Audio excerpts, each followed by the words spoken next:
So, Mrs. Phyllis Schlafly, let me just ask you, what does Eagle Forum do?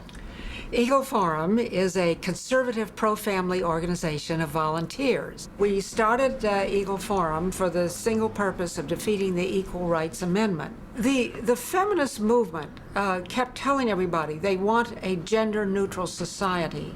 They were never able to show any benefit to women, any benefit. They have taught young women that you are victims of a male-dominated patriarchal society, that if you take a job, you'll never be paid what you ought to be paid. If you get married, your husband will probably beat you up. And it's a dreary life, and that women are oppressed. And it's a big lie, because the American woman is the most fortunate creature who ever lived on the face of the earth. We have the opportunity to do whatever we want, but then you have to live with the consequences of your own choices. Most women want to devote some of their life to having babies and taking care of them. And before they have babies, they may not realize that, but after they do, they find they want to devote part of their life to that. I do think that the feminists have devalued the role of the homemaker. They have tried to tell her that she was a second-class citizen, that she was just chattel, that her husband owned her, that she didn't have any identity because she had to live under a man's name. Perish the thought. And that is so unfortunate. In my book, Feminist Fantasies, there are two of the essays that really show you what feminism does to marriage, and one of them is the one on the movie. I can remember. It's the movie. I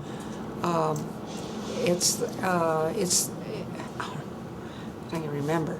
It's the movie.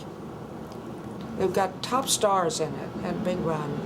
And it was a custody case. Oh, Kramer versus Kramer? Yes. I mean, those are two examples of how feminism destroys a marriage. Because in both those cases, and they were, 15 years apart, the movies, there wasn't anything the matter with the marriage. There was no adultery, there was no alcohol, there was no money problem.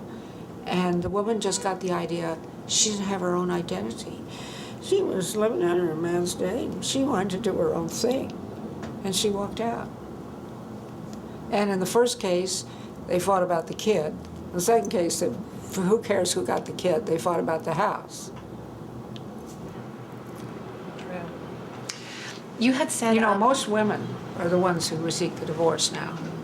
Yes.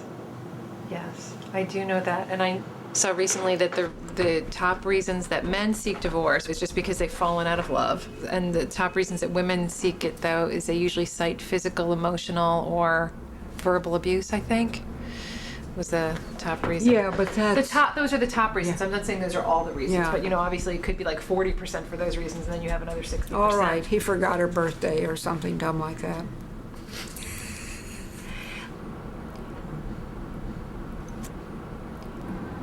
And it's unfortunate what the feminists have done to women.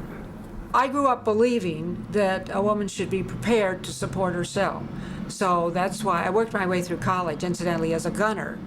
I tested ammunition at the largest ammunition plant in the world. Did all the tests like velocity and accuracy and penetration and so forth. And then I got my degree, and I went to Harvard and got a master's. And then I was a working girl for a while, till Prince Charming came along and rescued me from the life of a working girl. Do you feel that Prince Charming is available to all women? Well, we have enough men in this country. I think the feminist movement has made a lot of it very difficult for men. They don't know how to treat women. They don't know how to relate to them. You know, one of the premises of our film is that women are 52% of the population. I don't know what you do about the other 4% of women who there's no man for because we're just fresh out of man. You have to learn to be the kind of a woman who will attract a man. What is a queen bee? I think the thing that people really focus on about a queen bee is that she's mean. And really the thing to look at is that she is socially intelligent. She is very invested in her social status as being the place where she can have the most power, right?